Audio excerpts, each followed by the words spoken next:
There is a sixth dimension beyond that which is known to man. A multiverse as vast as eternity, as timeless as the Infinity Gems.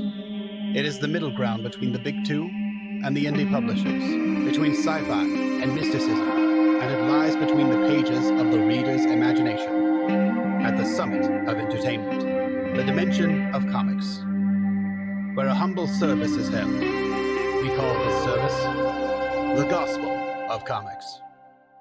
Well, that's a perfect way to turn the mics on, ladies and gentlemen. How are you guys doing tonight? Welcome back to the Gospel of Comics. I am your host, the Church of Failure, and with me, as always, is my co-host, Ayrton McCartney, who is having a casual conversation about casual prostitution. How you doing today, buddy?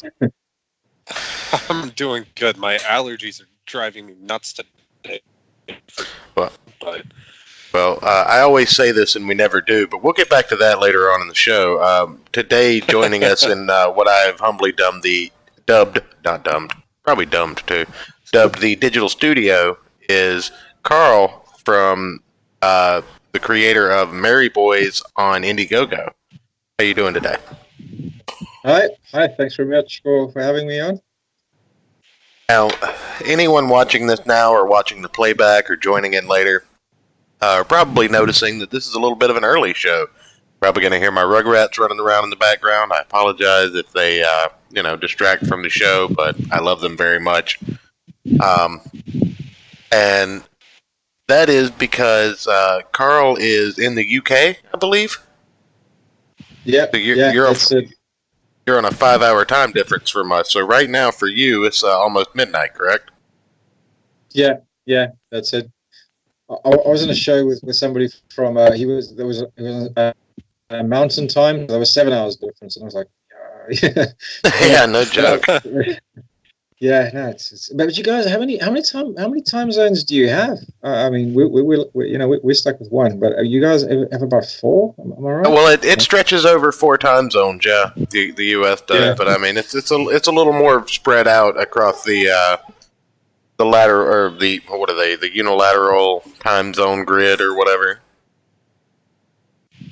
Because we have the East Coast, which is like a quarter of the states. You've got, and then that's Eastern Standard. Then you've got Central Standard, Pacific Standard, and Mountain Time. And then, I mean, you can even go as far as to say Hawaii and Alaska also have different time zones.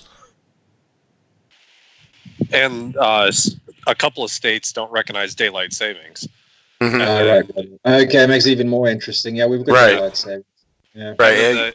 Then there's Arizona, and then there's Indian reservations that do. So you'll have to change your watch 4 times going just through Arizona, driving between the actual state and into the Indian reservations and back out. Have you ever blacked out, or as I like to call it, time traveled? But anyway, we are here today not to discuss casual prostitution and time zones, but to talk about Merry Boys on Indiegogo. So I say we just can go ahead and probably jump into that.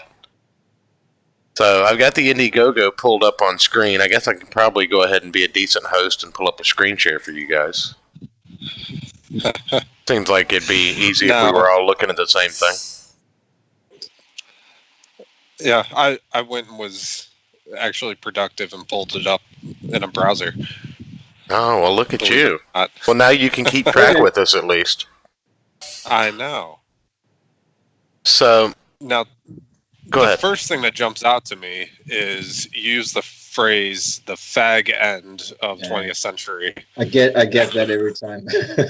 I couldn't start up a Twitter account initially because of that. It just kept kicking me out. I think they've got some bot that's got words on there.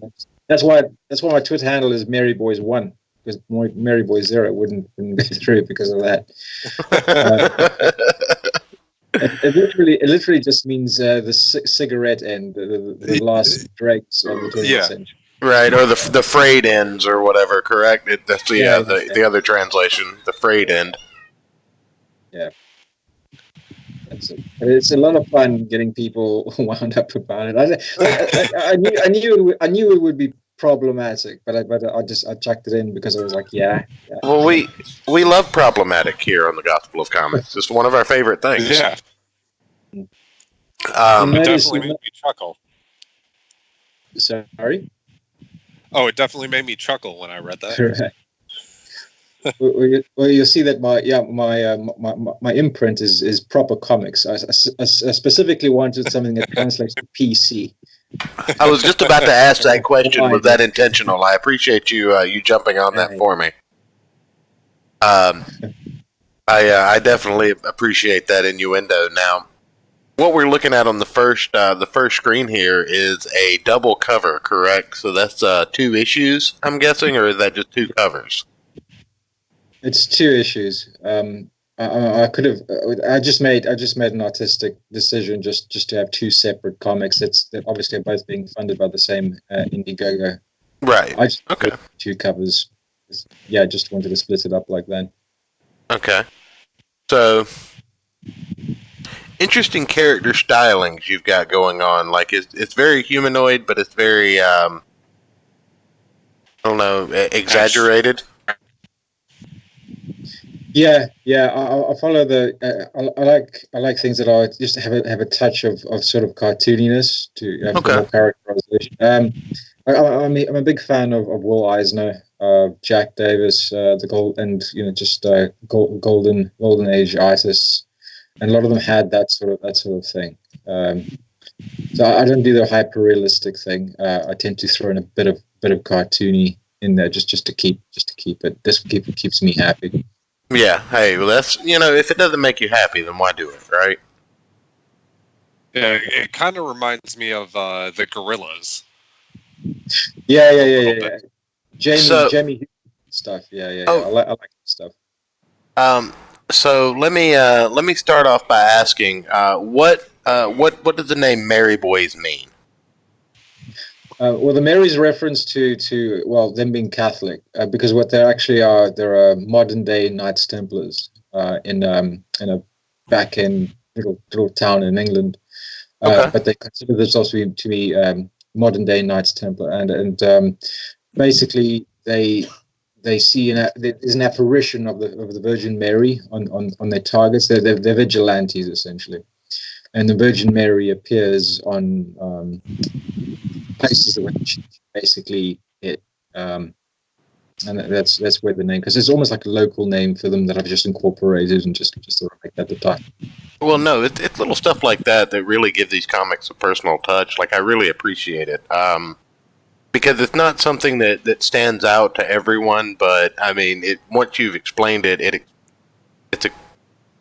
it's expressive of the book, and it explains everything about the book as soon as you know what it means. So, kind of like a little inside thing for the comic book fans to have between themselves. Like, anybody that the quote unquote normie is going to look at it, what the hell's a Merry Boy? But the people that know, I mean, they know. That's the thing. It's supposed to. What my idea was, it's supposed to be one of those things that stick in your head. How can something be, a lady's name and a boy? You know what I mean? It's one. Well, of those, it's 2019. So. It is current year, sir. Don't make assumptions. Don't get into trouble. That's right. So I'm going to go ahead and kind of flip through these cover images here that you've got. We've got. I'm assuming this is their birth. Were they abandoned as children together? Yeah, that's right. Okay. They weren't. The boot, being born into the boot is just a metaphor. But I thought, it's a cool image. So I like drawing boots. So yeah, want to do that. All right.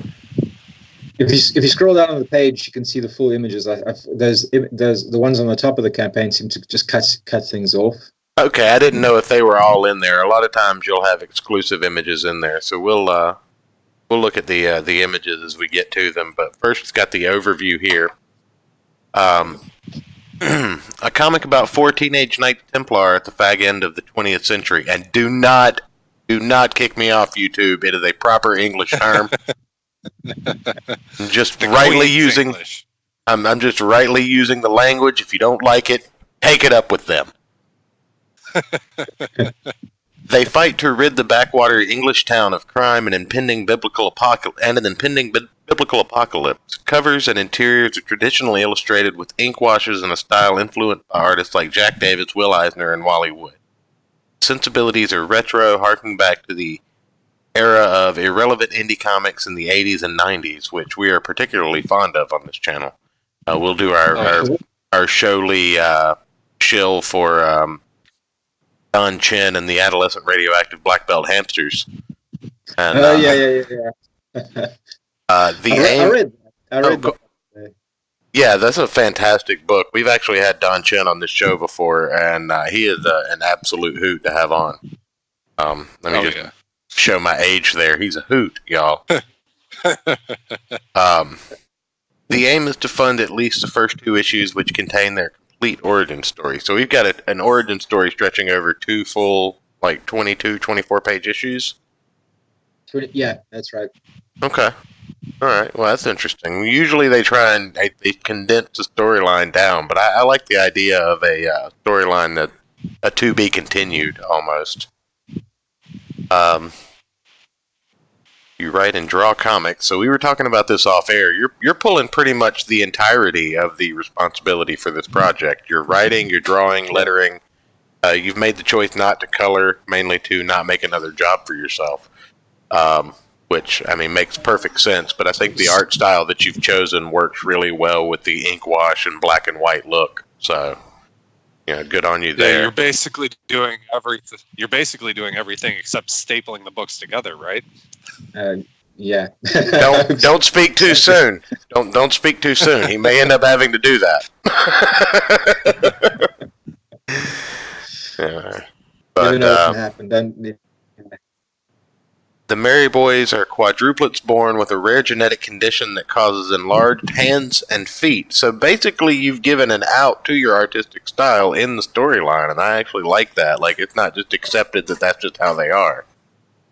I mean, even in the world of the book, they're drawn differently. So yeah, that's correct. They do look a bit like Popeye. I know, but there's a reason for that. Can you have them eat spinach in a future episode or in a future issue? Can you just have them eat some spinach? I was thinking of that. I was thinking of doing like a pin-up where they look just like Popeye, but where they wearing the stuff that they wear, and they've got the bats, and then the beer cans that they have. Instead of just look like spinach. Instead of the anchors on their arms, they can just have Catholic crosses. That'd be great. Yeah, that's a good idea, actually. Yeah. I might actually use that. It's a good idea. Yeah. Drinking beer gives them almost superhuman strength. Ayrton, this is your kind of comic book, buddy. I'd love to see what happens when they drink proper scotch. There is, don't want to spoil anything, but okay. In future stories, I actually explore stuff like that. I think well, that's go ahead. Sorry, I don't mean to cut you off. I know it's cool. I was just going to say, it's because of their unique metabolism. So when they because they're born with a birth defect, essentially. So what they are, I started off with wanting to do a very British version of the Teenage Mutant Ninja Turtles. So it is almost like radioactive black belt hamsters in the sense that it is a spoof, but on the other hand, it kind of gotten into its own. It was just the basic sort of starting point. Right. So instead of being mutants, they've just got this birth defect that makes them look a bit like Michael Berryman. You know the Hills of Eyes. The right. Yeah. Same. They look. If you could imagine a teenage Michael Berryman with bigger hands and bigger feet, it would be something that look something like that.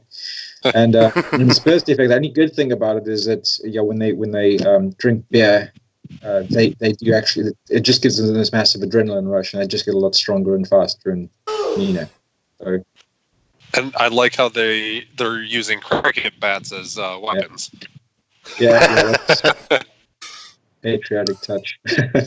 So we've got some fantastically English names as well: Harry, Chaz, Philip, and William.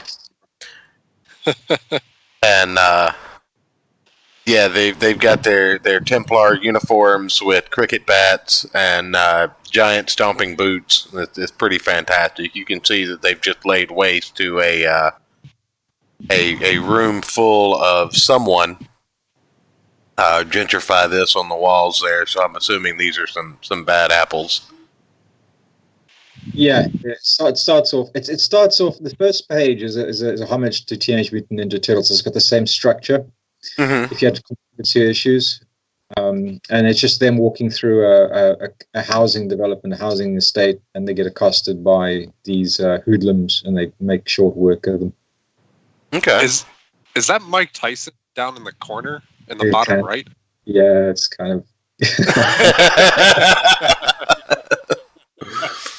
No, it is a parody of Mike Tyson. Ayrton, do not get our guests sued. I'm going to have to put in the disclaimer: persons living or dead. Yeah. Suitable word. Any similarities are completely unintentional.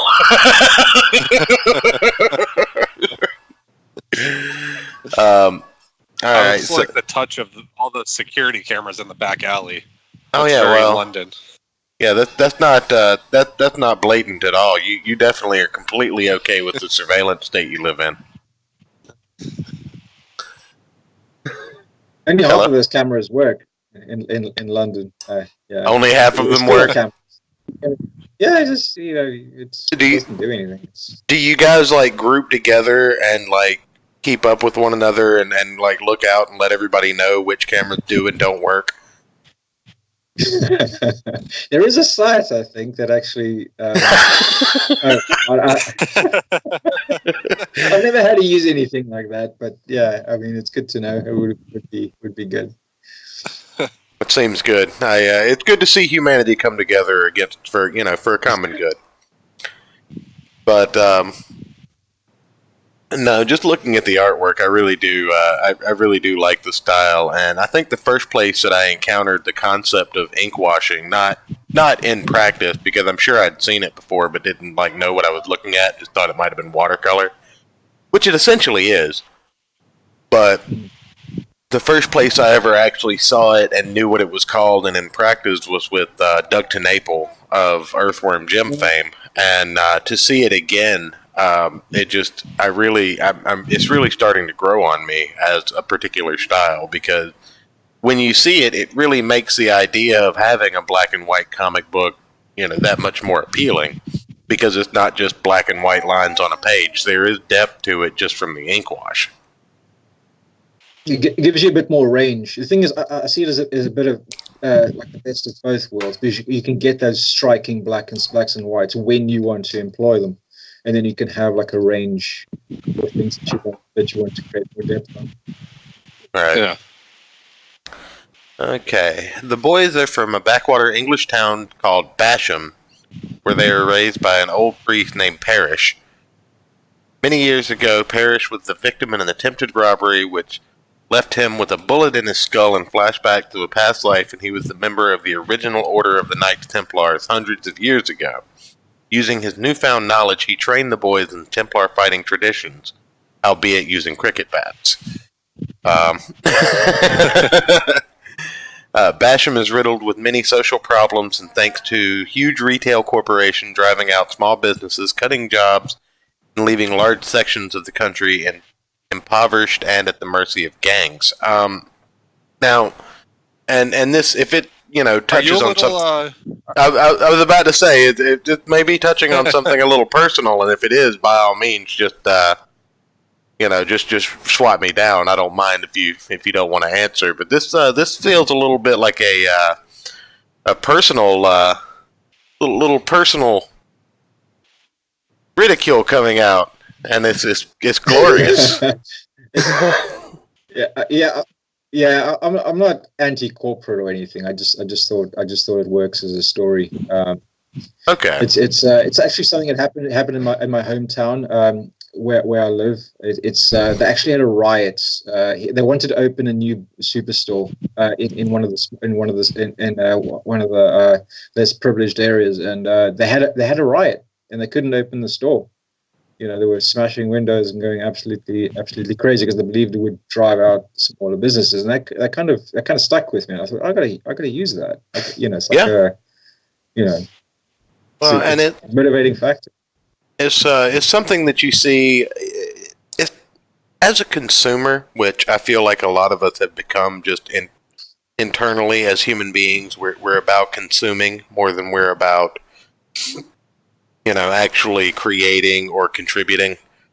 And I think one of the things that we don't take into account is that, yes, there's a Starbucks on every street corner right now, but all of that money isn't going to some guy that owns a Starbucks in the middle of your hometown. It's going up a corporate chain to one of the larger hellhole infested states, and there's just no passion in towns and small communities anymore because there are no small town shops. Any small town business that actually does well attracts corporate competition. Oh yeah. So, but I think it's definitely a relevant factor.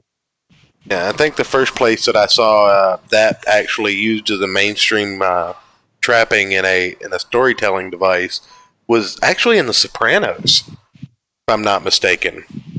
Like two of the old school mobsters, Goodfellas types, go into the Starbucks and try and shake down the owner of the Starbucks or the manager at Starbucks, and the mobsters are just kind of taken aback when they realize this isn't something that they can. You can't shake down a corporation like you can a small mom and pop store.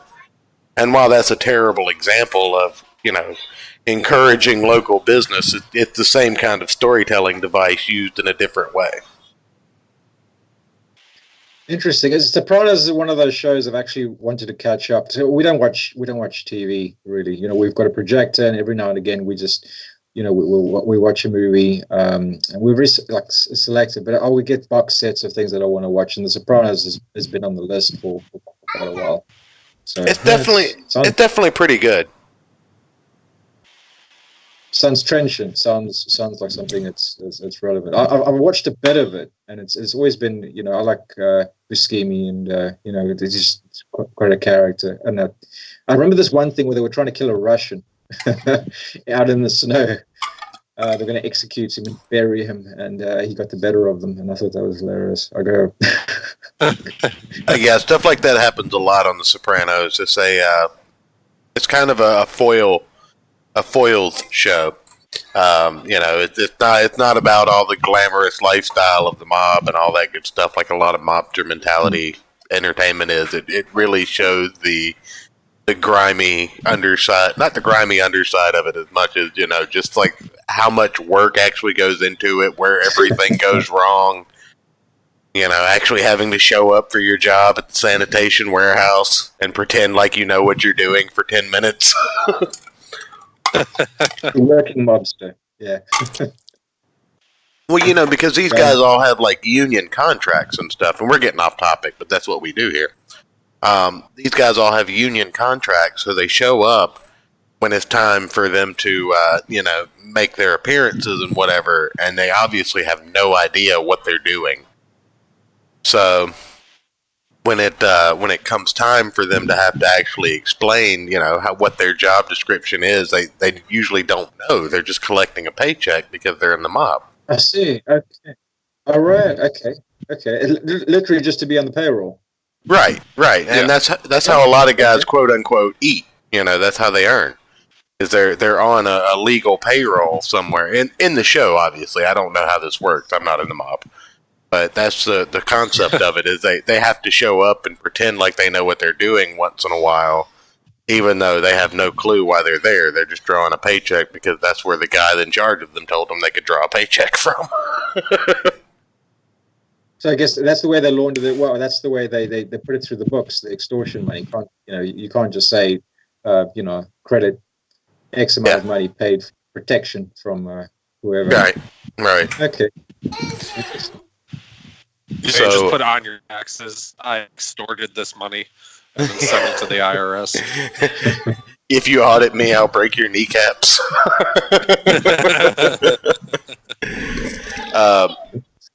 Parrish prophesizes that Basham will suffer a great biblical apocalypse unless it is purged from its evil, so kind of hearkening back to Sodom and Gomorrah.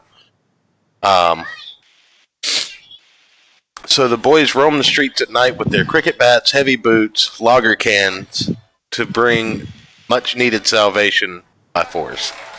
Burying the title of the rib. Okay, so if we would have just gone through this, I wouldn't have had to ask you these questions in the beginning, but it was much more entertaining having you explain it. So we know what the Mary and the reference is. Ever-present, guiding them on their fight to the gangsters, hooligans, wrong'uns, which is a fantastic term, wrong'uns, including Basham's own police force. The very British black comedy that will appeal to fans of comics like Tank Girl, The Goon, Cerberus, TMNT, Martial Law, and TV shows like The Young Ones and The League of Gentlemen. Now, The League of Gentlemen, is that anything like The League of Extraordinary Gentlemen, or is that just kind of a play on title, or is it just a coincidence? Because I'm familiar with The League of Extraordinary Gentlemen as comics. Yeah. No connection at all. No, League of Gentlemen is it's a troupe of. It's almost like Monty Python, but a lot more cynical and a lot darker, a lot darker. It's very dark sort of humor. I'm gonna have to check that out. Yeah, no joke. I highly recommend it. It's very good, very good comedy. It's a bit like it's a bit like Little Britain, only good, you know. Shots fired. It's almost like Little Britain has the same gags over and over and over and over again, and they stole those gags from League of Gentlemen, who quite dynamic and come up with so much better material, in my opinion. Save for the lettering, the covers and interior pages are all traditionally illustrated with real media, so it definitely looks old school. And I, for one, appreciate that look. I don't know, a lot of people can argue with me, and it's okay to be wrong. But I'm a much bigger fan of traditionally illustrated comics. You know, when they're drawn on paper first, or at least transfer media, instead of completely digital. I definitely see the appeal of digital, and don't have a problem with a lot of comics drawn digitally. But you can just kind of feel the craft in classically drawn comic books. I definitely agree there. And something about the digital comics, just I don't know, like I don't mind them, but you can definitely it doesn't feel right when you're reading it. It's just not as personal, almost. I think is what it is. I think it's the same as with fantasy art. I find that the pieces, the art that I really like, it's a time thing. I like Dave Raposa is an excellent sort of is a fantasy artist, but he works digitally. But you wouldn't be able to tell that from his actual work. It's so dynamic. There's so much diffusion, so much. It looks really organic when he does it. And the thing is, he spends just as much time as somebody would spend if they were drawing that with traditional paint. And I think it's the same thing with comics. If you really, that's what shows through. I thought to myself, well, I can do this digitally. I've got the tablets and all that, and I've got the software. Right. But I thought to myself, at the end of the day, I just prefer working with real media. If I'm going to spend the same amount of time, I might as well just do it like that. It's more enjoyable for me. And I can put something on my wall at the end of the day. Hey, yeah, definitely. And it definitely more, like, it makes for something, because, I see the original interior art here. I was going to ask, was that something you were planning on doing? It's down at the bottom here, but the idea of original interior art from a book like this, where it's drawn on the paper and everything, and it's got the ink wash to it, I mean, that's some of the most beautiful artwork. And isn't this drawn at 11 by 17 and then like condensed, or is it? I mean, I'm not familiar with the process. I thought it was drawn on tablet-sized media. Well, the comic is it's slightly different measurements to American style comic. It's a bit wider. It's a A4. So I wrote this down. I've got it on my computer upstairs. But it's I should have just memorized this. But it's. Oh no, it's you're good. I'm a as designer, and I know what A4 means. Okay, brilliant. Okay, you're right. Yeah. So it's the print size is going to be A4, but I draw it at A3, so it gets shrunk down. Right. So A4 for those of you watching at home, And me. A4 print size is just a little smaller width-wise than a piece of paper. It is for American inches. It's just over 8.25 inches wide by 11. It's just under 11 3/4 inches tall. So, but the original art prints at A3 are going to be. Let me find my little conversion chart here. Oh, sorry, the original art is A3, but the Yeah. prints are going to be A4. Yeah. Oh, the print, the original interior art print. I was talking about the original tier. I thought you were getting the actual original A3 page with the interior yes, art. you are. And Okay. that's A3 because there's another tier that's got actual art prints, and that's A4. I just don't want to confuse anybody about that. Oh no, we'll definitely do that anyway. It's fine. Yeah, A3 is a whopping. It's 11.69 inches wide by 16.54 inches tall. So it's like two pieces of A4 paper put together. That's it. So it's twice the size of what the actual comic page will be at the end of the day. So it's definitely something you can hang up on your wall. It's close to 11 by 17. It's almost 16.5 by 12 actually. So that's in American inches, and I know that we're all savages because we don't use the centimeters like everyone else in the world. I've always found that stupid because we do so much business out of the country where we have to use those empirical measurements, and then instead we use. Is it the empirical? Yeah, imperial measurements, right? Yeah, but instead we go back to our inches and meters or inches and yards instead of centimeters and meters. Ridiculous. And gallons and all those and ounces and. Instead of pints and quarts, yeah. Yeah, pints and quarts, yeah. I know that. Right. Well, I mean, we do too when it comes to beer. I mean, when it comes to something important, we know what pints and quarts are. I know a pint. Yeah, I know a pint of beer when I see one. Right. If I order a pint and you bring me a smaller glass, I'm going to be a little pissed. But that's only because we've just gotten cultured with craft beers. So. Correct. But yeah, just kind of going down. We're almost at the bottom of the campaign here. What's in it for me? The perks you will receive for helping bring this project are listed in detail in the right column. Well, what's in it for me? Well, what did you buy? Now, do you have stretch goals in mind if you actually end up surpassing this goal? I have to think about that because I always thought to myself, I'll be lucky just to get it funded. But it's going all right, so I'm gonna have to think a bit harder. I'm open to suggestions. I've got absolutely no idea. I was because I've already added like a patch there, which I always wanted to do. Like a patch of the logo that's embroidered that you can put on a jacket. They're already like I mentioned the art prints. There's an original art, there's like a sketch tire where I do an A5 sketch of any character that a backer would want, their own character. If they're comic book artists, I'll do that.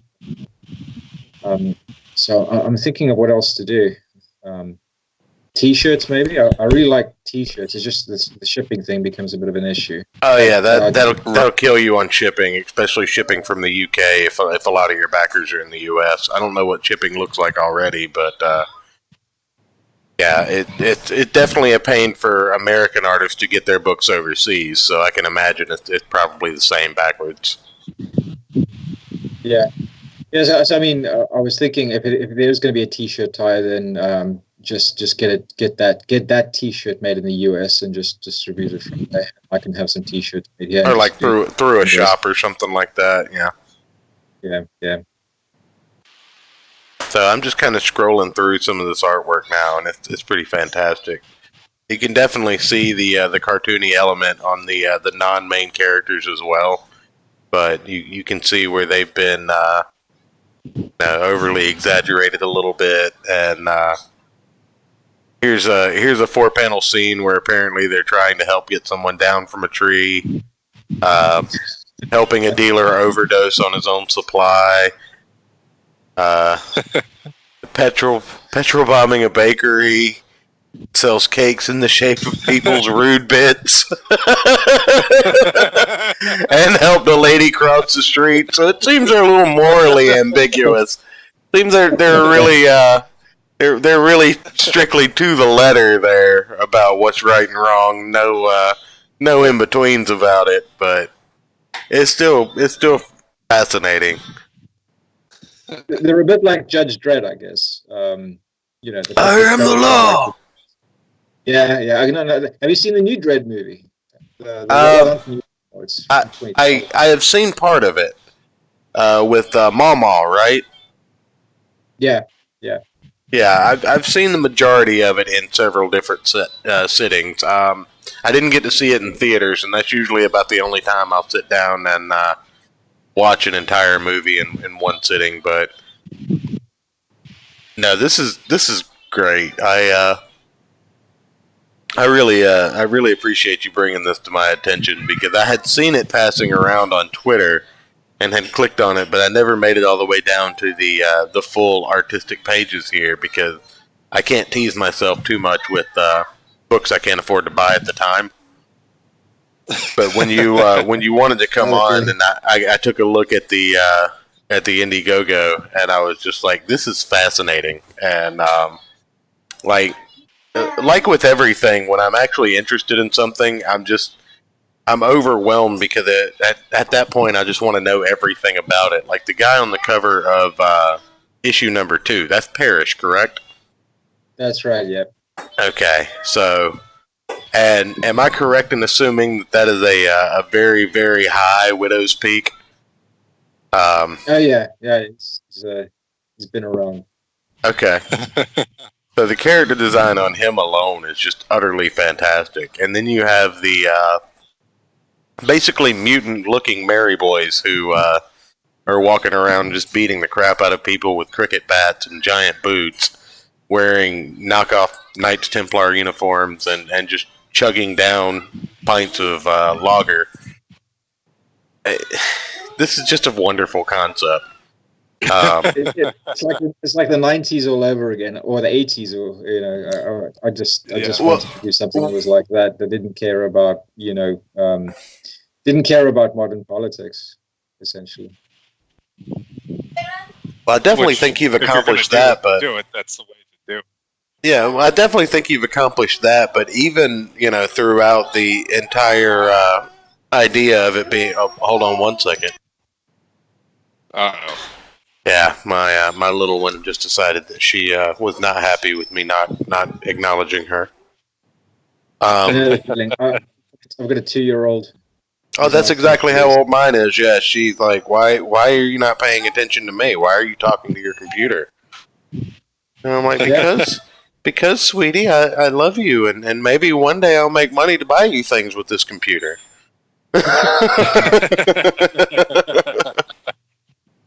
But no, just the idea of, even though this is like British black comedy and just like really, it kind of deals with really heavy subject matter in a very, I don't know, cartoonish and whimsical way, but it's it really does have that like 80s and 90s feel of fun comics, like the hamsters did.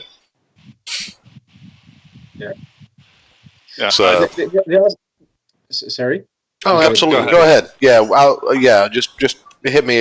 Just hit me if I start talking. You can talk over me. I just don't like there to be too many consecutive minutes of dead air. So if nobody says anything immediately, I'll keep talking like nobody's going to say anything.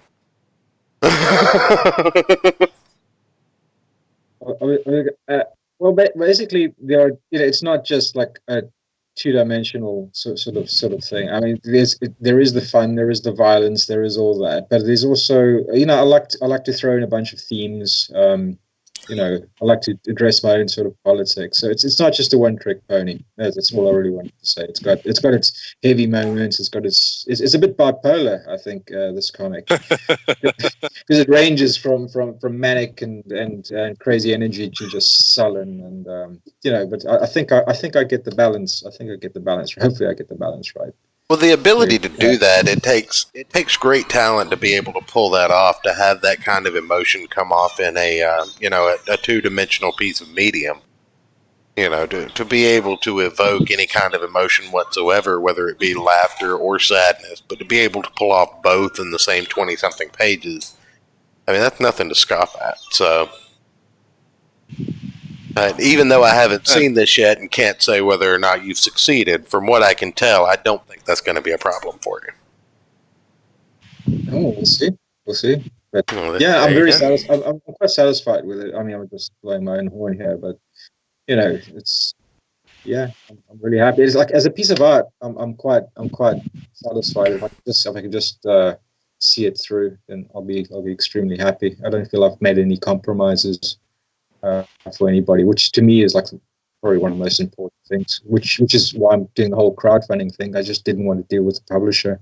I don't think anybody would publish this thing, to be perfectly honest with you. They probably wouldn't have. and that is one thing that we can touch on kind of briefly. Growing up, and I like to ask pretty much everybody that comes on a series of a couple of questions, and maybe one way or the other. So I think you kind of covered one of the first ones when you were talking about Will Eisner and the other creators that inspired the art of this book and the look of it. Do you have any other, inspirations that you want to mention or bring up as far as comic or otherwise literary? Yeah, well, literary. There's a series by an Italian writer. The series is called Don Camillo, and it's about this priest in immediate post-war Italy, and Parrish is kind of not based on him entirely, but it's like that's a definite inspiration. Comics wise, I'm a huge fan of 2000 AD. That's what I grew up reading. Mad Magazine, obviously, EC Comics.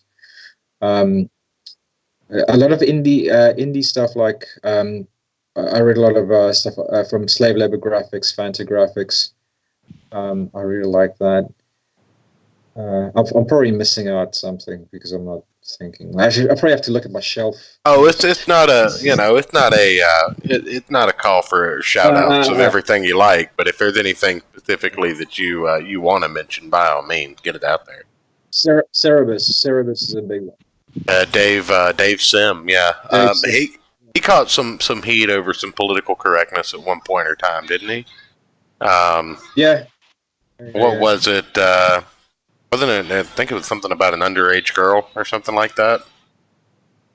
Yeah, I mean, well, back in the day, it was because he had anti-feminist views, and now recently it's because of some underage girl. I haven't really kept up with that. Right. I'm in the same. I know that now it's he's hated by the left and hated by the right, so he's pretty much sunk. Well, that's all of us at this point, I think. Anybody that stands up to anything that they have to say or do, even if we don't, admonish every little thing, just saying, hey, maybe you should do this a little differently, you're immediately a racist or a sexist or something of that nature. Or a full-blown Nazi. Which I think it does. I don't think it accomplishes what they think it's accomplishing.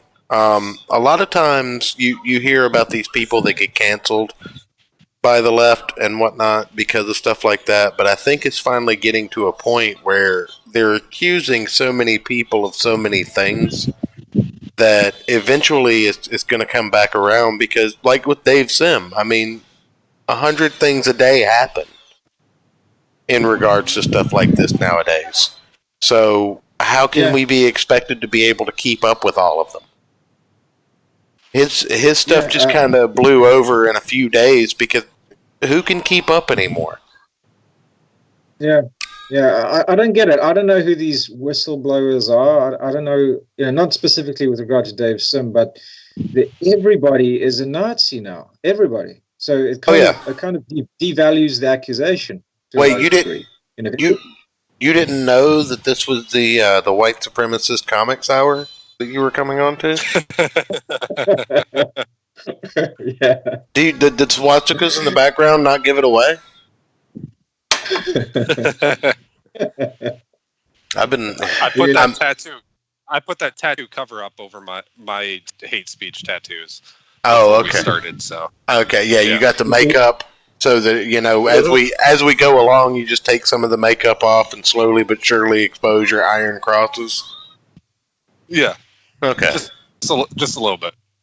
Yeah, the 14 hours comic book hour didn't give it away. I'm afraid I didn't catch it. The 14 hours and 88 minute comic thing. It's okay. Yeah, 14 hours, 14 minutes. Yeah. Right. And well, I mean, also you might be dog whistling here a little bit because, as Matt Christie in the chat pointed out, $10 more on your Indiegogo, and you will be at $1,488. Be that one. Make it I couldn't see the dollars, so it'll be quite. Yeah, I can only see the pounds from where I am. Okay. Yeah. Didn't think what is the goal in English pounds? £2,500. Oh, okay. All right. Yeah, it equals out to $3,117. Yeah, it's very random. It's been pointed out to me by Americans saying this. Why have you chosen such a specific sum? Yeah. Well, what are you going to do? But I definitely like what I'm seeing. So this is the first two issues are basically just their origin story. How much of the story do you have in your head at the moment? How long do you think you could keep this series going if you were just picked up right now by a publisher and they wanted to know how long they were going to be printing Merry Boys? What would you tell them? About 20 issues. 20 years? Two major arcs. 20 issues. 20 issues. I was like, 20 years? Good God, man, you're insane. Yeah, that would work. But no, I think it's like this. They've just been living in my brain for so long that they just kind of tell their own stories after a while, and it just kept running. I've got two major arcs planned after this one, made up of lots of short stories that converge into the finale, and then spill over into the next arc. So yeah, no, it's got legs, and I think it's kind of necessary. For the longer story series, I mean, you have to have some sort of idea of where it's going before, whilst you're doing issue one, so that you can kind of foreshadow, so that you don't do anything that's going to be inconsistent with things that happen later. Right. Yeah. Now, are you sending them to the Holy Land at all in any of these issues? You mean to London? No. No. There's a trip to London planned, but you mean going back in time, or you mean going to Jerusalem? Going to Jerusalem. I just wanted to be known. I just want to take a moment and let everyone know that I didn't say that, and this is my channel. So if you're going to ban anybody, ban Ayrton. His YouTube channel is in the description down below. You can go there and flag him, not me. Notice. I only say these things on your channel, not mine. I'm well aware, Ayrton, and you wonder why I fire you every show. Jesus Christ. Fucking Catholic. Hey, I don't say things on my channel. The Catholic Christ on a cracker. But yeah, I'm definitely very interested in this. This is something that I mean, just in the art alone, even if there were no words, I would want to look at this book. I would want to look at these pictures because it's a fantastic art style. How long have you been working on your craft there, as far as being an artist? Just like what any artist will tell you, like been drawing my whole life. It's just, but at some point, I just started studying these, artists that I really like. I went right back to the golden age because I was really into indie comics at some point, which was really starkly drawn, like Johnny the Homicidal Maniac and whatever. So I went through a phase where I did stuff. My wife loved Johnny, and she encouraged me to cover the first arc of his series on the channel, so that's something we've done before. I can see that influence here too, as well. You know, now that you mention it, just the depth of the artwork in and of itself, just from the covers that we're looking at, from the interiors that we saw earlier. Because for black and white, it really does take a lot of talent to pull life from a black and white drawing.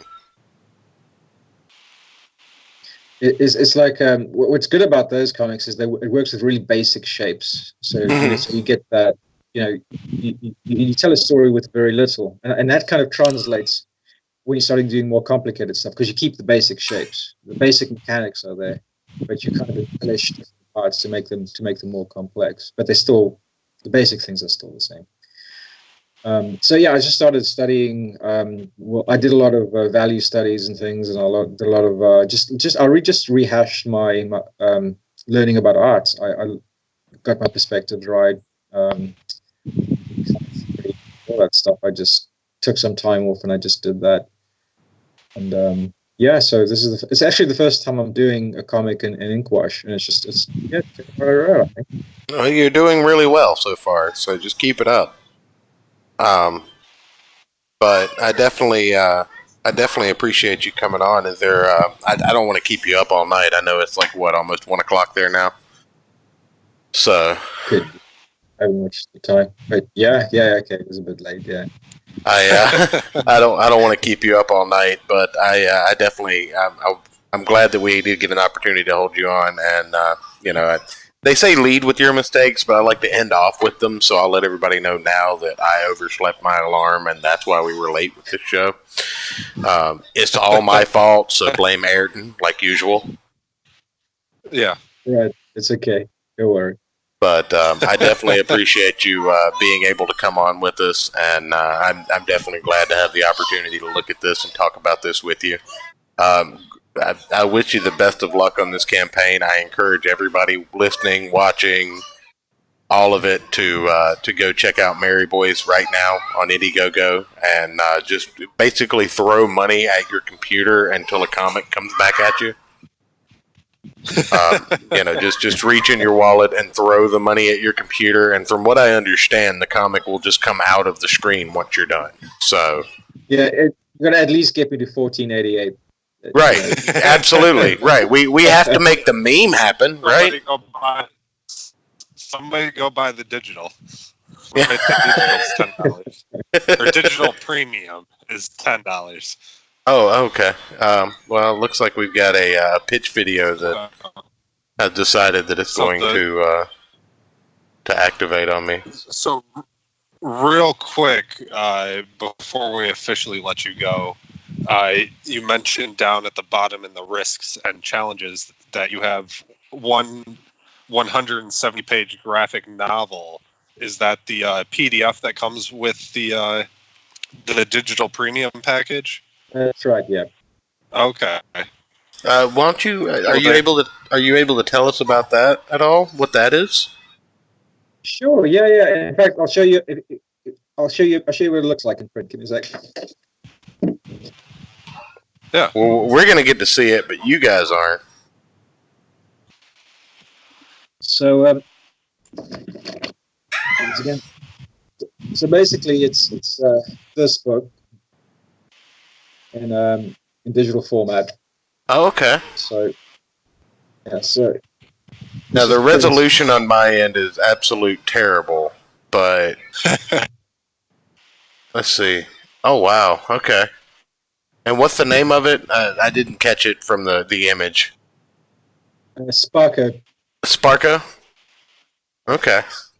Yeah, we will look that up, and I'm sure there's a link out there where people can look at that as well, and we will put that in the description down below with the Indiegogo and your Twitter handle. So go give Mary Boys a follow on Twitter. Go check out the Indiegogo. Share it, even if you can't support it. Definitely support it if you can.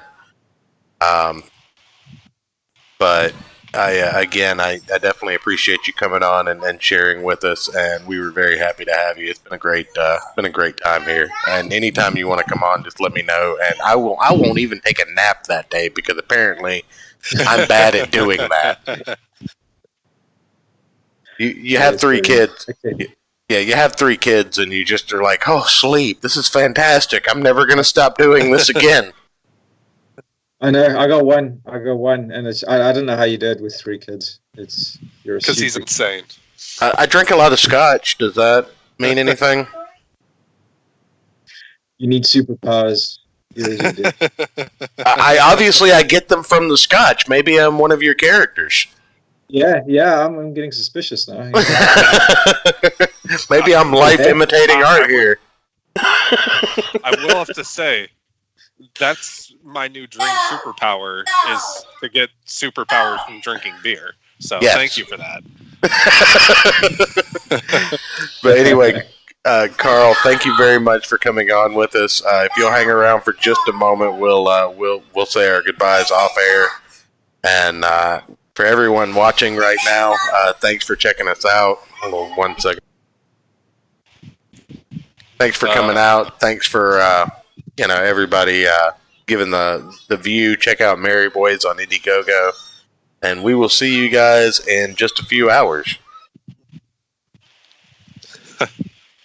So hopefully, if Church doesn't fall asleep again. Shut up. So